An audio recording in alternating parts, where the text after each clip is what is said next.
रावसाहेब पाटील 7-8 माणसांना बरोबर घेऊन हजेरीला बाहेर पडला होता. ताईनू महार, बहिरू महार, किशा महार, दाद्या अशा हाका मारत मारत पाटील पुढे चालत होता आणि हजर असे त्याला जागोजागी उत्तर मिळत होते. पाटलामुळे सगळ्या गावातली कुत्री जागी होऊन भुंकत होती आणि त्या कुत्र्यांच्या भुंकण्यामुळे रोज रात्री सगळा गाव जागा होत होता आणि मनातल्या मनात पाटलाला शिव्या देऊन पुन्हा झोपत होता. थोड्याच वेळात हजेरी फकीराच्या दारात आली. पाटील थांबला आणि त्याने साधूला हाक मारली. साधूने मांडवात पडल्या पडल्या त्याची हजेरी दिली. मग पाटलाने फकीराला हाक मारली. फकीरानेही आतूनच हजर असे उत्तर दिले. पण पाटलाचे समाधान झाले नाही. त्याने पुन्हा फकीराला हाक मारली.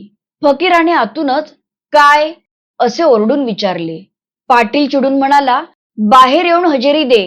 मी बाहेर येणार नाही. फकीरा आवाज चढवून म्हणाला. या आवाजाने साधू जागा झाला आणि उठून बसला. पाटील पुन्हा चिडून म्हणाला, तू रोज इथे माझ्या समोर येऊन हजेरी द्यायची. ती बायकोच्या पुढ्यातली हजेरी चालणार नाही. हे ऐकून फकीरा चिडला आणि धाडकन दार उघडून बाहेर आला.